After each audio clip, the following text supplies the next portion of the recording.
May adlaw katawhan sa Dios sa Archdiocese sa Osamis sa ngalan sa tong tadahawron nga Arsobispo Archbishop Martin Sarmiento Humuad, guban sa mga kaugpungan sa mga kaparian sa tibok lokal nga simbahan sa Osamis, kini ang inyong amigong higala, Father MJ Samonte. Maghahatod og pamalandong ninyo karong adlaw karon nga Huwebes, sulod sa ikadapulog 8 nga Domingo sa ordinaryong panahon.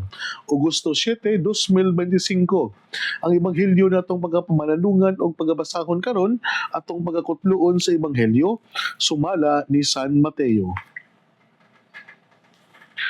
Unya miadto si Jesus sa yuta sa duol sa lungsod sa Cesarea Filipo ug didto nangutana siya sa iyang mga tinunan. Sumala sa mga tao kinsa man ang anak sa tao. Sila mitubag, may nag-ingon nga siya mao si Juan nga mabubunyag, uban nag-ingon nga siya mao si Elias, samtang ang uban nag-ingon nga siya mao si Jeremias ug laing propeta.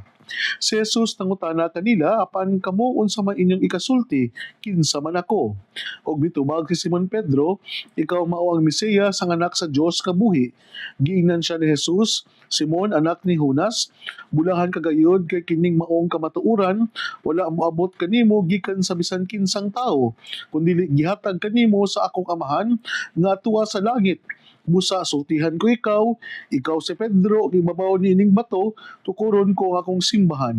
Ug bisan gani ang kamatayon dili gayud makabuntog niini, ihatag ko kanimo ang yawi sa gingharian sa langit, ang imong idili dinhi sa yuta, idili usab didto sa langit. Ug ang imong itugot dinhi sa yuta, itugot usab didto sa langit.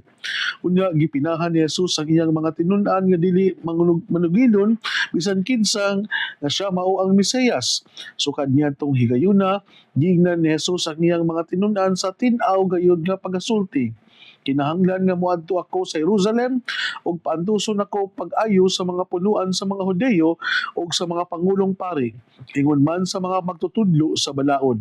Patyon ako nila apan sa ikatulo ka adlaw mabanhaw ako. Tungod niini gidala siya ni Jesus pahilayo sa uban ug giingnan, dili unta kana mahitabo kanimo Ginoo. Miliso si Jesus ug mingon kang Pedro, mahawa Satanas, nagbabag ka kanako kang imong hunahuna sa tao ug dili sa Dios. Ang ebanghelyo sa Ginoo. Daygon ikaw Kristo. Mga igsoon ko ni Kristo, akong pagtimbaya sa tanang mga avid listener nato karon nga nangandam padulong sa ilahang mga trabaho. Pagtimbaya nako sa to ang mga igsoon karon nga nagtrabaho na og padayon sa mga balay ng tambalanan diya sa ospital, ato ang mga igsoon usab sa mga naminaw karon diha sa San Mateo, diha sa Cainta Rizal sa Manila o sa tanang mga avid listener nato labi na diya sa Mercury Drug Katadman Branch. Mga igsoon gyud ni Kristo nga atong ebanghelyo karon nagpahinumdum kanato nga unsa man ang pag-ila sa mga tinun-an ni Jesus kung kinsa siya. Kini nagpamatuod nga human si Jesus nakipag-uban kanila, gusto niyang i-evaluate o i-assess kung unsa kalawom ang iyang pag-ila sa iyang mga pagtulunan, sa iyang mga tinunan, kung kinsa siya. Importante gyud ay mga igsuon no nga sa tuang panag-uban diya sa Ginoo nga dili lang enough nga nag-uban ta kundi dili ato pong pangutan-on kung unsa pud ang ilahang unsay dating nato ngadto nila sa ato ang mga higala. Kay baka bitaw nga ang ato ang presensya lahi pod ang impact ngadto kanila o baka ang atong presensya lahi pod ang ilahang pag-ila sa tuwa. Kini atong gustong i-portray nga image pero lahi pod ang image nga ilahang na-conceive kung kinsa ug unsa ta. Importante gyud nga diya sa paghinagalaay na gyud ang pagpangutanaay, pagpaklaro, pag-clarify da kana bitawng we are in the same ground sa ato ang kung sa ato ang gustong ipatumaw nga mga punto. Mao na nga sa in friendship, importante gyud no nga naa gyud kanunay ang pagpanag-uban, naa gyud kanunay ang pag-istoryahanay aron kung unsa man tong mga butang nga wala na klaro nato nga dayon ma-clarify, ma-put into proper perspective gitungod kay na gipaklaro man nato nga dili na mao kung gusto nga punto atong panahon na. So mao na nga the moment nga imo siya ma-clarify, mas makasabot ka niya ug mas mailhan pag yun nimo ang iyang mindset ug iyang pag-asya. Kana siguro ang unang punto nga angay natong makatunan sa ebanghelyo to karon. Pero sa tanan, si Pedro mao gid ang nakahatag og tumpak nga tubag nga si Jesus mao ang Mesiyas, ang anak sa Dios nga mao'y pinadala.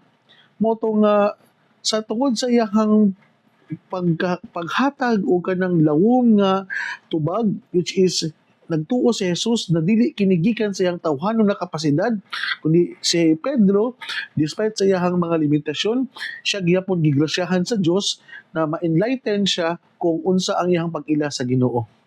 So nindot kayo nga pinundom kanato mga Ginoo sa mga igsoon ko ni Kristo nga despite sa itong mga flaws, despite sa itong mga imperfection as a human being, the grace of God will continue to shower and bestow upon us. Despite sa itong pagdili ang ngayon ng pagatakos sama ni Pedro, ang grasya sa Ginoo kanunay gyapon nagbubo og naglamdag kanato. Kana siguro mga igsoon gyud ni Kristo no nga angay natong pamanandungan nga dili ta mohukom sa atong isig kaingon nga siya makasasala dili angayan kundi bisan sa atong pagadili angayan, pero kung ang Ginoo na gani mo magpili kanato, ang Ginoo gayud nga mo'y maghatag kanato og enough nga kana mitawong kalamdagan kung unsa ang angay og para kanato.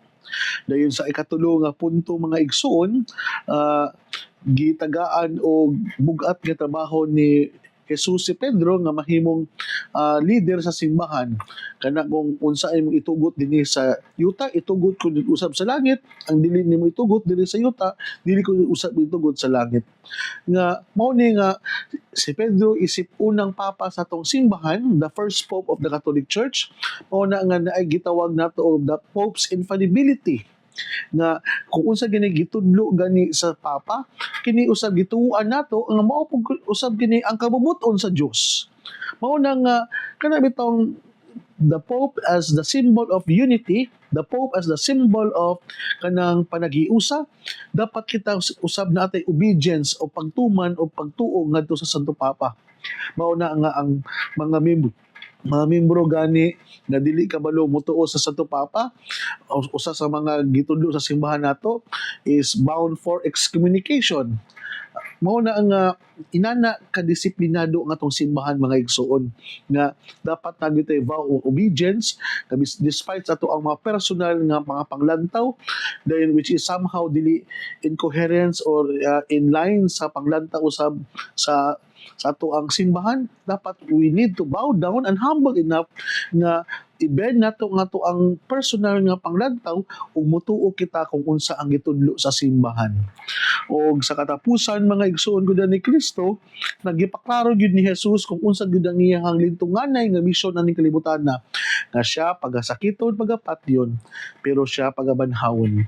Nga somehow dili ni klaro pa unta sa mga tinunan ni Jesus, pero kini ihan yung giklaro kung unsa gyud ang bottom line iyang pagabuhaton diri sa kalibutan.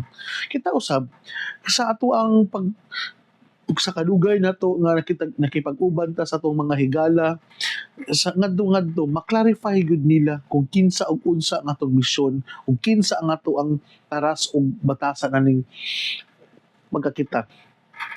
Usahay dili nato enough nga mo basa lang sila sa ato kung unsa ilang nakita, kundi kita pod mismo magpailata, iistorya nato nga mao niya akong mga strength, mao niya akong mga weakness, mao niya akong mga kapasidad. In modesty aside, it is one way of telling them nga kini mao ako. So mao po na ang gibuhat ni Jesus.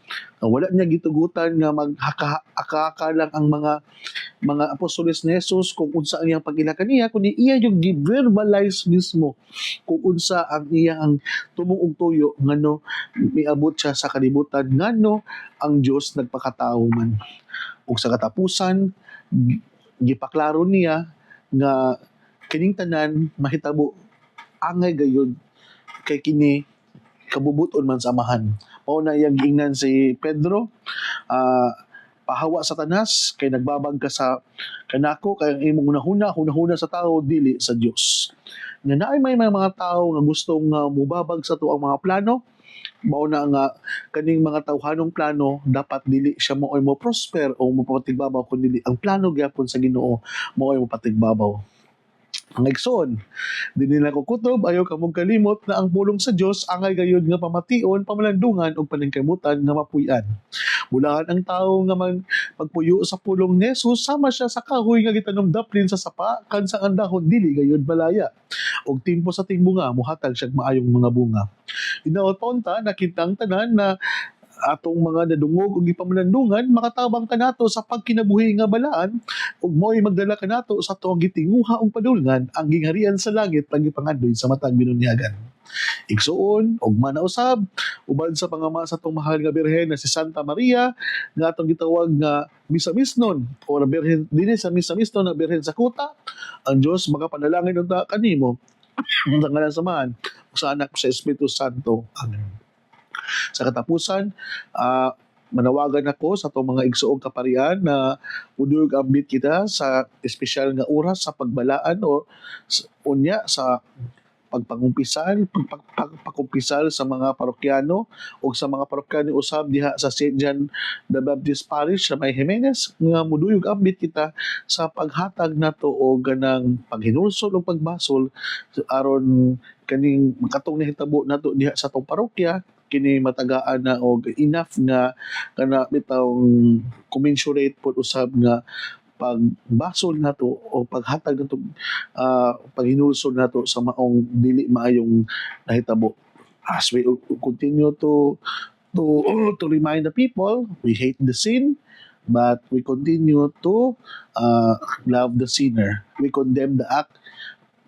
Ang act mismo ang ato ang dili ganahan kay tungod kay ang maong nagbuhat man niini wala siguro pud siya sa maayong niya na pangunahuna mao na nga biktima usab siya sa mga temptasyon sa demonyo nga mao'y hinungdan nga kailangan po nato siyang sabton og iampo aron siya usab nga malingkawas sa maong dili maayong pangunahuna og mga plano na mga gitawag nato og kanang bitag sa demonyo nga gihatag o nahimo po siyang biktima. Mayong adlaw o God bless ka itong tanan.